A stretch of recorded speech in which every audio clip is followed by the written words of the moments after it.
네, 여러분도 반갑습니다. 하나님의 크신 은혜와 사랑이 여러분과 함께 하심을 믿습니다. 네. 지난 화요일에 노예를 마치고 제가 와가지고 성경 쓰기를 했습니다. 성경 쓰기를 하는데요. 사도행전 7장이에요. 아주 길더라고요. 보통 한 30장 정도 돼야 되는데 이 장수는 여기는 60절이나 되더라고요. 내용은 스데반의 설교였습니다. 예. 그래서 제가 이 긴 구절을 써가면서 생각을 했어요. 스데반 집사가 순교한 이유가 있구나. 설교가 너무 길어서 죽임을 당했구나. 이런 생각이 들었습니다. 예. 그래서 설교를 길게 하면 안 되겠구나. 그런 생각이 들었습니다. 예. 여러분 웃으라고 하는 소리입니다. 네. 그럼 우리가 교회를 와도 시험 들 때가 있어요. 예배 마치고 약속이 있는데 그날따라 예배가 긴 거예요. 마음속으로 막 갈등이 생기는 것이죠. 또 화장실에 갑자기 급한 거예요. 근데 예배가 너무 길어지는 거예요. 화장실 가야 되는데. 그럴 때가 있습니다. 네. 주차를 해야 하는데 자리가 나지 않아요. 그러면은 은혜 받으러 왔는데 막 짜증이 나는 거예요. 그리고 예배를 마치고 가려고 하는데 이렇게 날씨가 안 좋고 황사가 뿌옇게 끼면 또 기분이 상할 때가 있습니다. 여러분, 우리가 빌립보서의 말씀을 나누고 있는데요. 이 빌립보서에 별명이 있다고 그랬죠? 별명이 무엇이죠? 기쁨의 서신이에요. 기쁨의 서신입니다. 이 짧은 말씀 속에 기쁨이라는 단어가 18번이나 나오죠. 바울이 어디에 있는데 이렇게 기뻐할까요? 과연 어떤 좋은 곳에 있길래 이렇게 기뻐할까요? 맛있는 음식을 먹는 것인가? 아니면 좋은 예식장에 있는 것인가? 네, 바울이 지금 있는 곳은 로마 감옥입니다. 오늘 본문 속에서 바울은 시험당할 매우 뚜렷한 상황들이 여러 가지가 있어요. 시험당할 뚜렷한 상황이 여러 가지가 있어요. 그럼에도 18절에 다음과 같이 결론을 내리고 있죠. 나는 기뻐하고 또한 기뻐하리라. 이렇게 말합니다. 정말 바울이 제정신이 아닌 것 같아요. 너무 감옥에서 힘들었나? 제정신이 아닌 것 같은 그런 느낌이 들 정도이죠. 그런데 실제로 말씀을 들여다보니까 매우 놀라운 비밀이 이 속에 있다는 것이죠. 그것은 바울 안에 가득 찬 것이 있었어요. 그것이 바울에게 시험이 시험거리가 되지 않게 했다는 것입니다. 그것이 도리어 기쁨이 되게 하고 기쁨이 넘치게 했다는 것이죠. 네. 그 속에서 마음이 풍성하게 하고 풍성한 열매, 삶 속에 그 안에서 열매를 맺게 했다는 것입니다. 여러분 삶 속에서 기쁨이 샘솟기를 원하십니까? 별로 원치 않으세요? 저는 날마다 기쁨이 샘솟기를 원하는데 여러분의 삶 속에 기쁨이 샘솟기를 원하시죠? 네. 열매 맺는 삶이 되기를 원하시죠? 여러분이 하는 것보다 정말 잘 되기를 원하시잖아요. 그렇죠? 그렇다면 바울 안에 가득 찬 것이 여러분에게도 있기를 소원합니다. 그것은 바로 예수 그리스도예요. 예수 그리스도입니다. 빌립보서에서는 기쁨이라는 단어 못지않게 많이 나오는 말이 있어요. 그것은 그리스도 예수 안에서라는 말이에요. 바울 안에는 예수 그리스도가 가득 찼어요. 그래서 그를 딱 찌르면 예수 그러는 거예요. 바울이 옆에 있다고 생각하고 한번 찔러보세요. 그러면 바울은 예수로 말을 하는 거예요. 왜냐하면 그 안에 예수 그리스도가 가득 찼기 때문이에요. 시험될 일이 있지만 결코 시험이 되지 않았어요.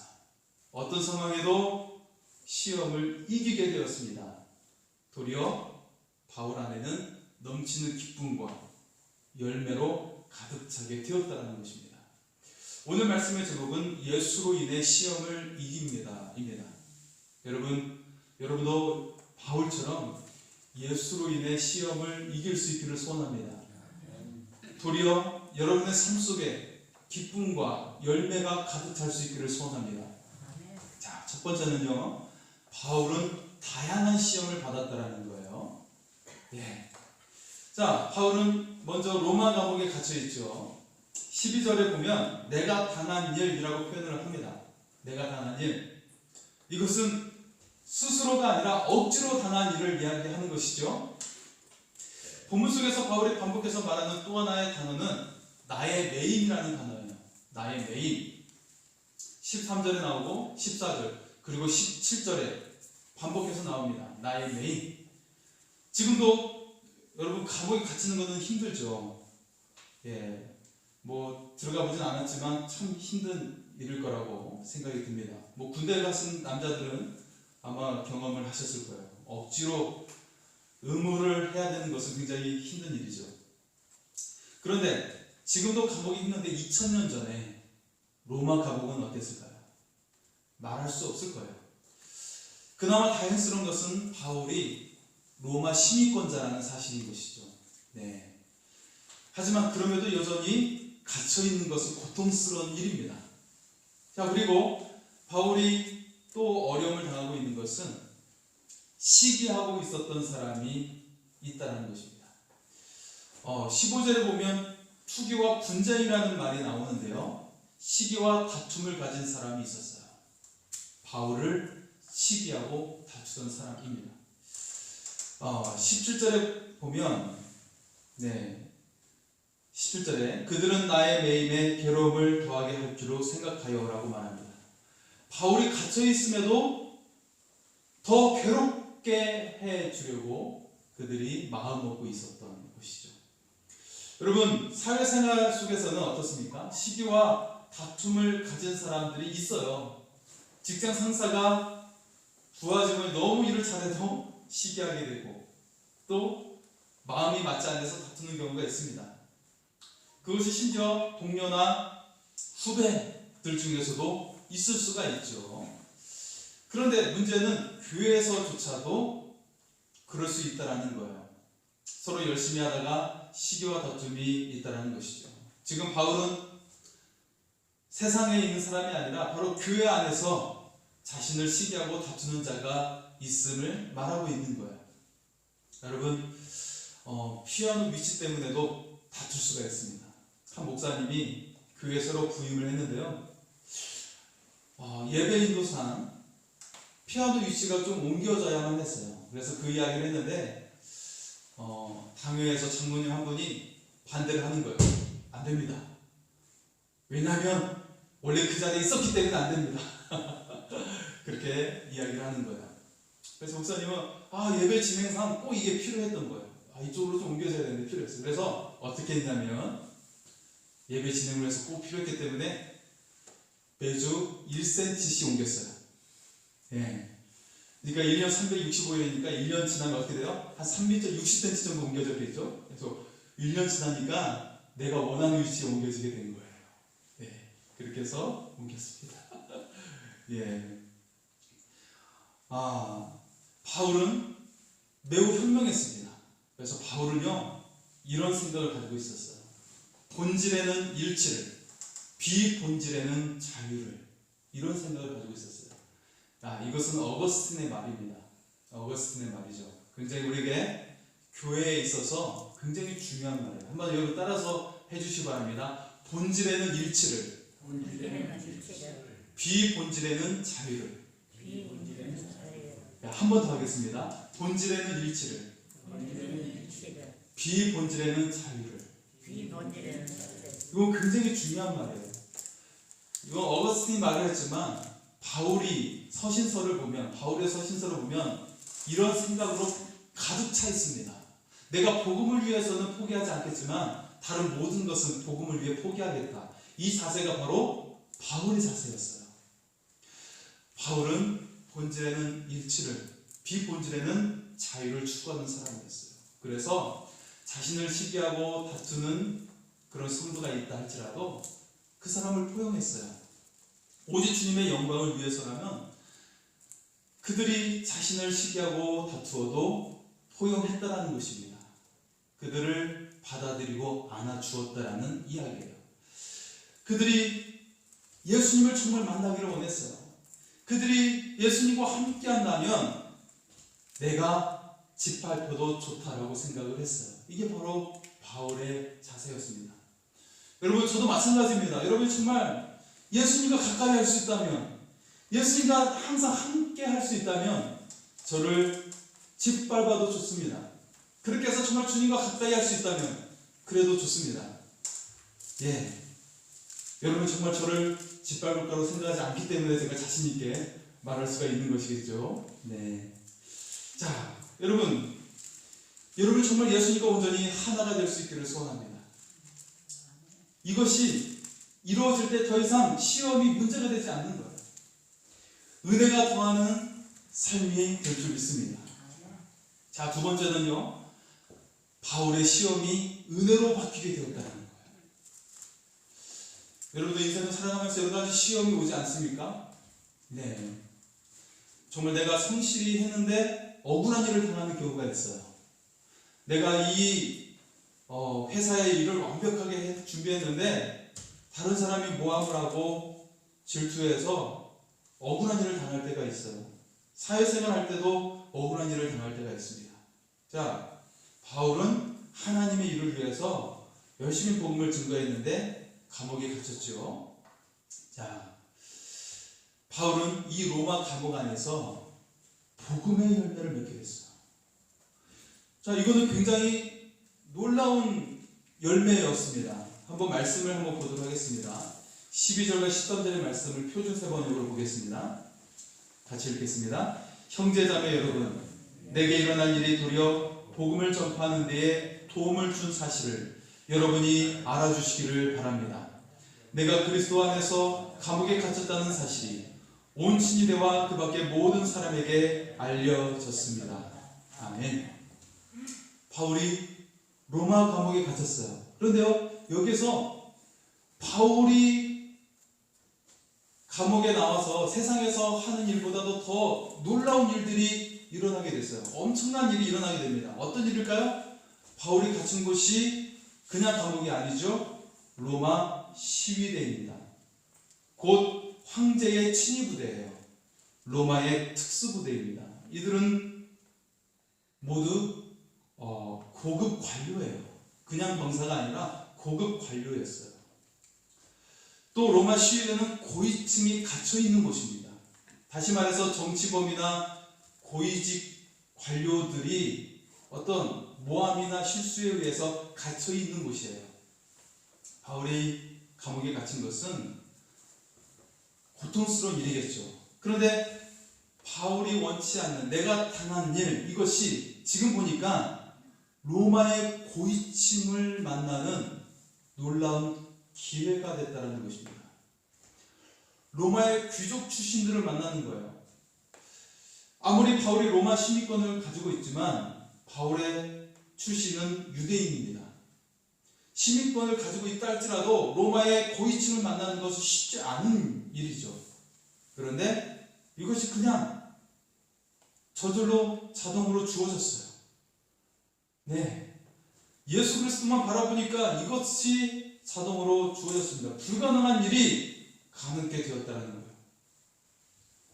여러분, 우리가 사회생활 하다 볼 때도 정말 중요한 사람을 만나야 될 때가 있잖아요. 이 일을 해결하기 위해서 중요한 사람을 만나야 될 때가 있잖아요. 그런데 주님을 바라다 보니까 이런 불가능한 일이 이루어지게 됐다는 것이죠. 자, 이렇게 이런 일이 일어났을 때 정말 어떻게 이것이 가능할 수 있었을까? 그것은 바로 바울이 오직 예수 안에 거했기 때문입니다. 예수님을 바라본 것이죠. 그러자 두 가지 놀라운 일이 일어난 거예요. 첫째는 시험이 은혜로 바뀌게 된 거예요.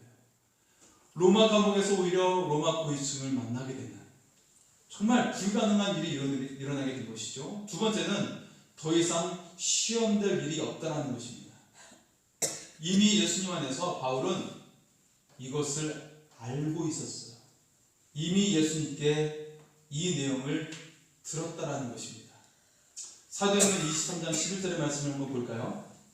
23장 11절에 주님이 바울에게 말씀하신 데 이때는 바울이 예루살렘에서 붙잡혔을 때 이야기입니다. 그래서 네가 로마에 가게 될 것이다, 이런 말씀이죠. 같이 읽겠습니다. 그날 밤에 주께서 바울 곁에 서서 이르시되 담대하라 내가 예루살렘에서 나의 일을 증언한 것 같이 로마에서도 증언하여야 하리라 하시니라. 아멘. 여러분, 주님 안에 거하면 고난의 이유를 알게 됩니다.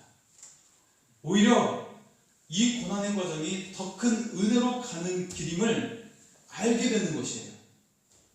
여러분, 주님 안에 거할 수 있기를 바랍니다. 그래서 더 이상 여러분의 삶 속에 시험될 일이 없기를 소원합니다. 시험이 은혜로 바뀌는 역사가 임하기를 소원합니다. 자, 바울의 투옥으로 인해서 오히려 복음의 일꾼이 또 많아지게 되었습니다. 14절과 15절의 말씀 표준세 번역으로 보도록 하겠습니다. 14절과 15절입니다. 주님 안에 있는 형제자매 가운데서 많은 사람이 내가 갇혀 있음으로 말미암아 더 확신을 얻어서 하나님의 말씀을 겁없이 더욱 담대하게 전하게 되었습니다. 어떤 사람은 시기하고 다투면서 그리스도를 전하고 어떤 사람들은 좋은 뜻으로 전합니다. 아멘. 바울이 갇혀있을 때 두 부류의 사람들이 있었습니다. 교회 안에 있는 사람들 중에 두 부류의 사람들이 있었는데요. 첫 번째 부류는 평범한 성도들이에요.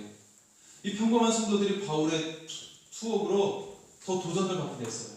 바울이 갇혔으니까 바울이 전하지 못하는 복음을 우리라도 전해야겠다. 그런 도전을 받는 사람들이 있었고요. 자, 두 번째 부류는요. 바울을 원래부터 시기하고 다투었던 사람들이에요. 바울을 좀 싫어했던 사람들이에요. 이들은 바울이 없을 때 바울의 자리를 차지해야지. 우리가 이 기득권을 노려보자 라는 마음으로 복음을 열심히 전했어요. 왜냐하면 뭔가 실적이 있어야 그 기득권 자리를 차지할 수 있잖아요. 그죠? 그래서 이들이 바울을 싫어하는 마음으로 열심히 전했어요. 그래서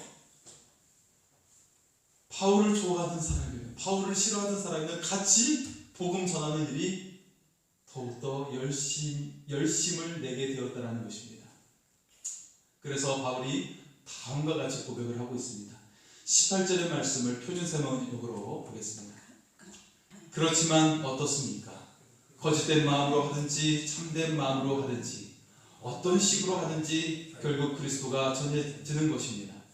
나는 그것을 기뻐합니다. 앞으로도 또한 기뻐할 것입니다. 아멘. 비록 그들이 나를 짓밟는다 할지라도 그것이 주님의 복음이 전파되는 것이니 나는 기뻐한다는 것이. 그들이 나를 밟고 일어선다 할지라도 복음이 전파되니 나는 기뻐하고 또 기뻐합니다. 고백하고 있습니다. 자, 바울이 비록 갇혀있지만 복음을 증거하는 사람들이 더 많아졌다는 거예요. 이 은혜가, 이 역사가 우리의 삶에도 일어날 수 있기를 소원합니다. 자, 그리고 세 번째는요. 오직 예수를 바라보면 시험을 넘어서 부흥이 일어나게 된다는 것입니다. 여러분, 오직 주님을 바라봄으로 여러분의 시험이 오히려 부흥의 역사가 일어날 수 있기를 소원합니다. 네, 아멘이 몇 사람밖에 하지 않는 것 같아요. 여러분의 시험이 오히려 부흥의 역사가 될 수 있기를 소원합니다. 네, 성경은 시험에 대해서 우리에게 말씀을 하고 있죠. 고린도전서 10장 13절의 말씀입니다. 사람이 감당할 시험 밖에는 너희가 당한 것이 없나니 오직 하나님은 믿보사 너희가 감당하지 못할 시험당함을 허락하지 아니하시고 시험당할 즈음에 또한 피할 길을 내사 너희로 능히 감당하게 하시느니라. 아멘. 자, 이 말씀을 보면 우리에게 피할 길을 주신다는 것인가? 그런 생각이 들 수가 있어요. 과연 예수 믿으면 시험이 없어질까요? 그런 의미가 아니에요. 시험이 없어지지 않습니다. 그렇다면 시험이 줄어들까요? 그렇지 않아요. 어떨 때는 욕처럼 더 심한 시험이 옵니다. 예수 잘 믿으면 오히려 더 시험이 올 때가 있어요. 왜 그러죠? 왜 시험이 더 올까요? 여러분, 오히려 선교사님들이나 목사님들께 더 심한 시험이 옵니다. 네, 제가 전에도 반복해서 말씀을 드렸죠. 선교사님들 가정에는 누군가는 한 사람이 질병이 와요. 네. 저 오만에 계신 선교사님도 이야기했고, 타지키스탄, 페루 선교사님 다 이야기 제가 했습니다. 지난번에. 한 번은 가족 중에 한 사람이 고통을 짊어지게 됩니다. 왜 이런 일이 올까? 우리는 너무나도 정말 마음이 아프죠. 그런데요, 이 속에서 우리를 더욱더 겸손하게 만들 뿐만 아니라 이 가운데 더욱더 하나님만 바라보게 하십니다. 더욱더 예수님만 바라보게 하십니다. 그래서 내 것을 내려놓고 주의 능력이 나타나게 하십니다. 나의 이 연약한 보잘것없는 능력을 내려놓고 주의 능력이 나타나게 하시는 거예요. 이게 더 큰 역사를 이루시고 더 큰 놀라운 일을 주께서 직접 행하시는 것입니다. 여러분, 내가 가진 능력, 내가 가진 지식과 재능, 여러분의 경험이 얼마나 되십니까? 하나님의 능력만큼 되십니까? 하나님은 그것을 내려놓고 하나님의 능력이 나타나기를 원하시는 거예요. 그래서 우리 속에 연약함을 주십니다. 감당할 시험이란 말은 결국 예수님을 바라본다라는 말이에요. 예수님만 바라보라는 것이에요. 그러면 어떻게 됩니까? 여전히 시험은 그대로 있어요. 그런데 예수를 통해 흔들리지 않아요. 내가 무너지지 않습니다. 오히려 예수의 능력 가운데, 확신 가운데 견고히 서게 되는 거예요. 여러분, 제가 앞에도 우스갯소리로 이야기했지만 스테반 집사가 복음을 증거하다가 순교하게 이르게 되죠. 결코 스테반 집사의 고통이 줄어들지 않았어요. 그런데 전혀 문제되지 않습니다. 성경의 표현대로 그의 얼굴은 여전히 천사처럼 아름답습니다. 수많은 사람들이 나를 죽이려고 하고 있는데 주님이 섰던 그 공의 자리에 스테반이 서 있는데 스테반의 얼굴이 천사처럼 빛나고 있어요. 아름답고 평강이 넘치고 있어요. 그대로. 그 이유가 무엇일까요? 사도행전 7장 55절과 56절의 말씀입니다. 스데반이 성령 충만하여 하늘을 우러러 주목하여 하나님의 영광과 미 예수께서 하나님 우편에 서신 것을 보고 말하되 보라 하늘이 열리고 인자가 하나님 우편에 서신 것을 보노라 한대. 여러분, 스데반 집사가 예수님을 본 것입니다. 주님을 바라보자 지금의 공포가 공포로 남지 않았어요. 지금의 고통이 고통으로 남지 않았어요. 주님이 그냥 보좌에 보통 앉아 계시는데 지금 이 상황에서는 주님이 서 계시는 거예요. 보좌에 서 계시면서 스테반아! 스테반아! 내가 너를 기뻐한다. 내가 너를 사랑한다. 내가 너를 영광스럽게 하겠다! 라는 것을 보고 있는 것이에요. 보통 앉아 계시는 주님이 아니라 서 계신 주님을 바라본 것입니다. 그리고 심지어 어떤 일이 일어나게 됩니까? 59절과 60절의 말씀입니다. 그들이 돌로 스데반을 치니 스데반이 부르짖어 이르되 주 예수여 내 영혼을 받으시옵소서 하고 무릎을 꿇고 크게 불러 이르되 주여 이 죄를 그들에게 돌리지 마옵소서. 이 말을 하고 자라. 주님을 바라보자 시험을 이깁니다. 뿐만 아니라 앞에 있는 원수와 같은 무리를 용서합니다. 어떻게 그럴 수 있을까요? 보좌에 서신 주님을 바라보았기 때문에. 지금 고통스러운 문제가 있다면, 여러분 나를 괴롭게 하는 사람이 있다면 더욱더 주님을 바라보시기를 바랍니다. 그러면 더 이상 시험이 시험되지 않습니다. 시험을 이기게 됩니다. 오히려 주의 충만하신 은혜가 흐르게 될 줄 믿습니다. 여러분, 이 스데반의 이 용서는요, 바로 그 옆에 서 있는 그를 죽이는 데 앞장선 사울의 귀에 똑똑히 들려지게 되는 거예요. 바울로 바뀌어지는 이 사울이 그 무리를 용서하는, 나를 포함해 용서하는 이 스테반의 소리를 똑똑히 듣게 되는 것입니다. 이 다메섹 도상에서의 바울의 변화는 그냥 저절로 되어진 것이 아니었어요. 자, 바울이 예루살렘에서 로마까지 압송을 당하게 될 때 지중해 바다를 건너게 되죠. 근데 바다를 건너는 중에 무엇이 오게 됩니까? 유라굴로라는 광풍이 몰아치게 됩니다. 이때 모든 사람이 두려워하죠. 그러나 바울은 예수님께 들은 이야기를 하면서 그들을 위로해 줍니다. 사도행전 27장 24절과 25절의 말씀을 보겠습니다. 바울아, 두려워하지 말라.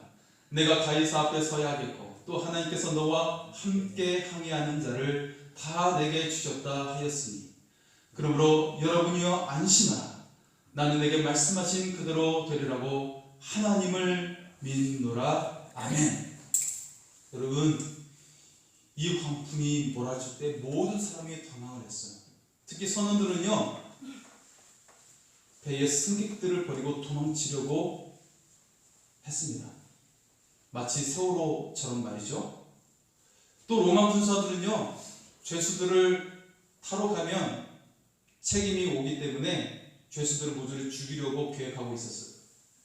그런데 바울의 이 말로 어느 누구도 목숨을 잃지 않게 됩니다. 배에 탔던 276명 모두 다 살아서 로마로 가게 됩니다. 여러분, 우리가 주님을 바라볼 때 시험을 넘어서 우리의 삶의 부흥의 역사로 나오게 될 줄 믿습니다. 여러분, 기독교 역사에서 매우 이상한 사건이 있어요. 로마의 기독교 박해사입니다. 무지막지한 박해가 최악으로 달하고 있을 때 갑자기 로마가 기독교 국가를 선언합니다. 이런 역사가 있어요. 그것은 바울이 로마 감옥에서 뿌린 씨앗이 열매로 나타나게 된 것입니다. 바울의 복음으로 상당수 로마 귀족들이 예수님을 만난 것이에요. 빌립보서의 인사말 속에는 이미 왕족 중에도 복음을 받은 사람이 등장하고 있어요. 우리가 빌립보서 읽고 있는데 마지막 인사말 속에 4장 22절입니다. 모든 성도들이 너에게 문안하되 특히 가이사의 집 사람들 중 몇이냐. 가이사의 집은 황제 집안을 말하고 있는 것입니다. 바울이 감옥 안에 갇혔기에 로마 고위층이 복음을 받아들일 수가 있었던 것입니다. 이는 후에 로마의 극심한 기독교 박해를 뒤집고 기독교 국가가 되는 밑거름이 된 것입니다. 여러분, 결코 하나님은 시험을 시험으로 남겨두지 않습니다.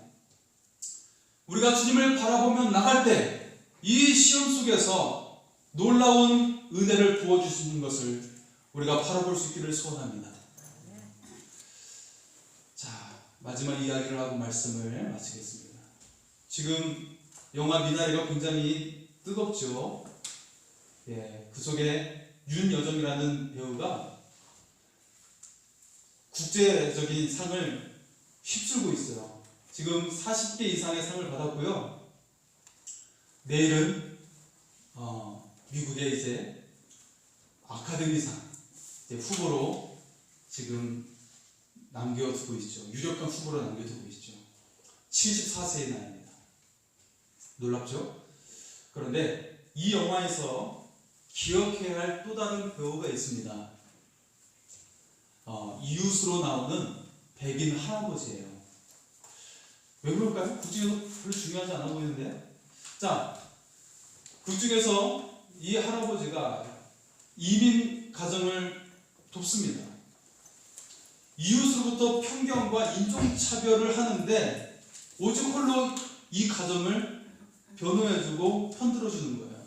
그리고 아낌없이 이 가정을 도와주는 거예요.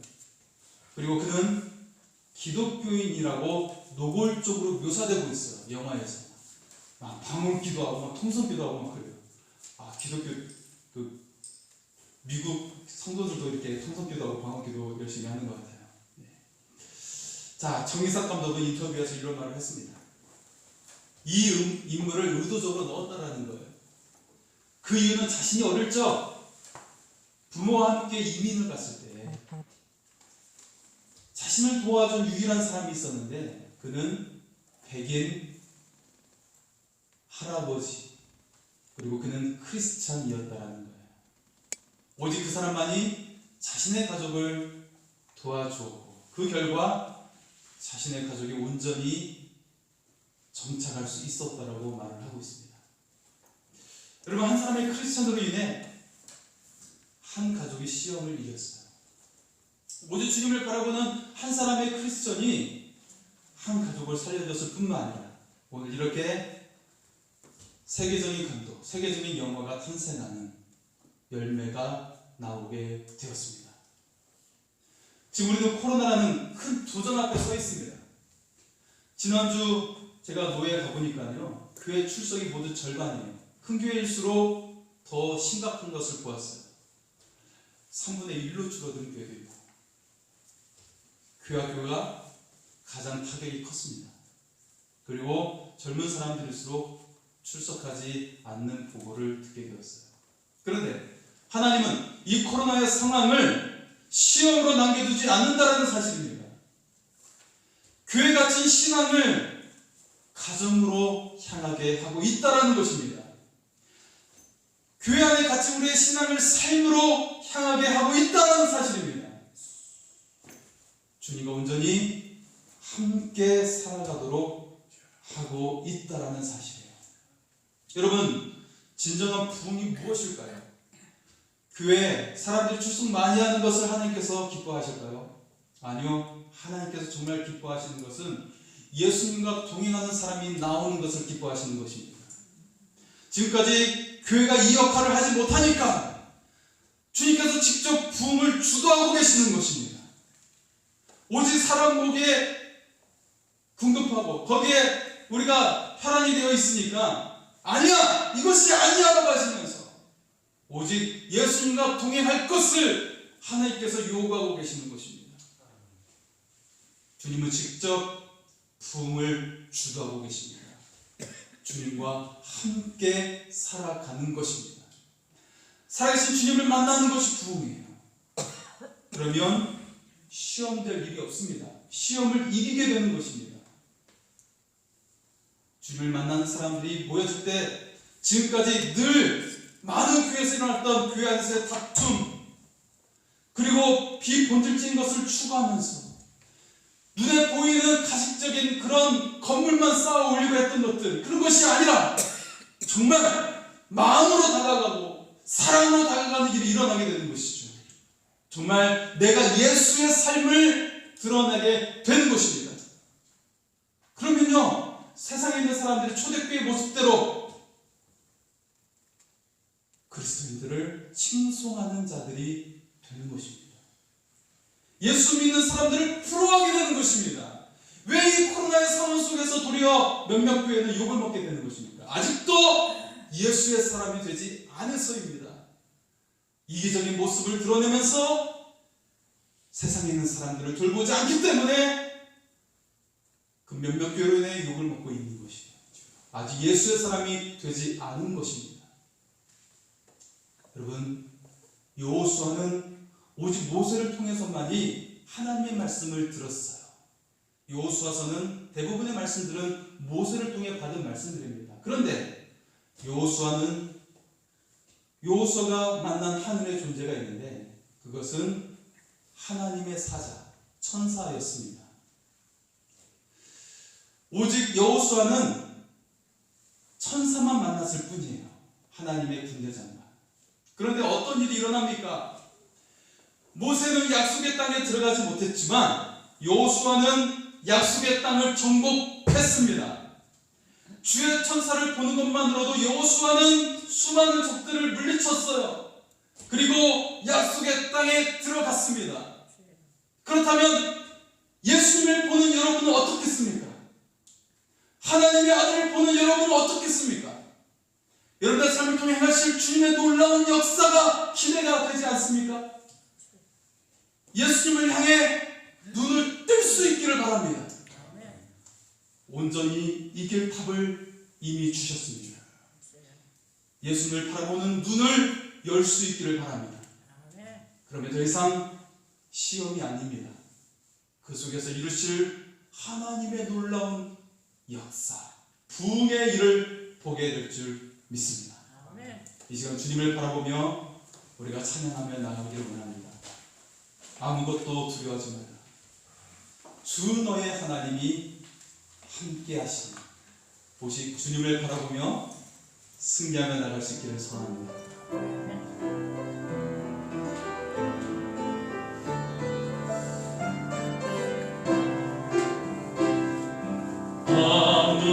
아무것도 두려워 말라.